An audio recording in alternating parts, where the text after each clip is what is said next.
Good morning. I am Sindhu TG, Assistant Professor, PG and Research Department of Mathematics, Shakti College of Arts and Science for Women, Ottanchhatram.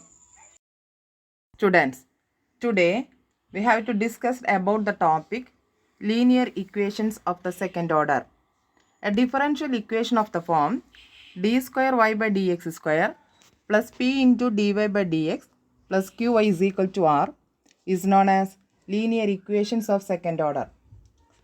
To find the solution of second order linear equations, there exist 5 different methods. They are 1. Complete solution given a non-integral, reduction to the normal form, change of the independent variables, variation of parameters, and last, method of operational factors. Now explain the first type, complete solution given a non-integral. If an integral includes in the complementary function of the given equation, we know the complete solution can be found in terms of this non-integral. Let d square y by dx square plus p into dy by dx plus qy is equal to r be the given equation where p, q, r are functions of x. Marked as equation 1.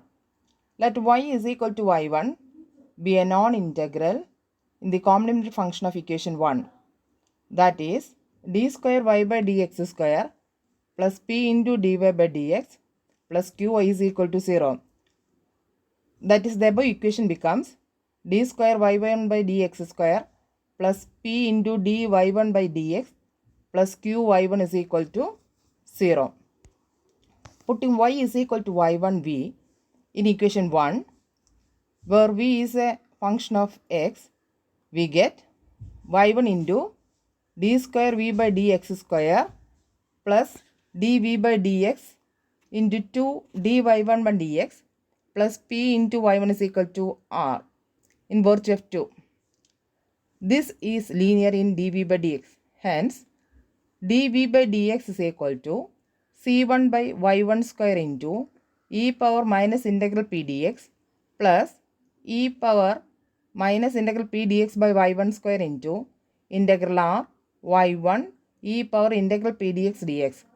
Integrating, v is equal to c2 plus c1 into integral e power minus integral p dx by y1 square into dx plus integral of e power minus integral p dx by v1 square into integral r y1 into e power integral p dx. The solution of 1 is y is equal to vy1 where v has the above value. It must be noted that the solution includes the given solution and that there are two arbitrary constants. Note, some cases where the simple function of x like x and e power x are integrals of the equation p2 into d square y by dx square plus p1 into dy by dx plus p0 y is equal to 0 should be noted. Thus, for the above equation, y is equal to x, comma y is equal to e power x, comma y is equal to e power minus x, and y is equal to x square are solutions if p1 plus p0 x is equal to 0, p2 plus p1 plus p0 is equal to 0, p2 minus p1 plus p0 is equal to 0, 2p2 plus p1x plus p0 x square is equal to 0 respectively.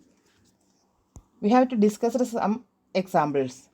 First example, solve x into d square y by dx square minus 2x minus 1 into dy by dx plus x minus 1 y is equal to e power x. The above equations can be compared to the standard forms. Then we get the sum of the coefficients of the first member is 0. E power x is the solution of x into d square y by dx square minus 2x minus 1 into dy by dx plus x minus 1 into y is equal to 0. Putting y is equal to v into e power x in the given equation, then the equation reduces to x into d square v by dx square plus dv by dx is equal to 1. This is equation in v and x. Solving dv by dx into x is equal to x plus e1. that is dv by dx is equal to 1 plus c1 by x. Integrating this equation, we get v is equal to x plus c1 log x plus c2. Hence, y is equal to e power x into x plus c1 log x plus c2. Next, we have to discuss the second example. Solve x square into d square y by dx square minus x square plus 2x into dy by dx plus x plus 2 into y is equal to x cube e power x. Here y is equal to x is a solution of this equation without the second member. Putting y is equal to vx, it reduces to v2 minus v1 is equal to e power x. Hence, v1 into e power minus x is equal to x plus c1, or v1 is equal to x plus c1 into whole into e power minus x. Integrating v is equal to c1 minus 1 whole into e power x plus e power x plus c2. Therefore, y is equal to c2x plus c1 minus 1 into x into e power x plus x square into e power x. Thank you.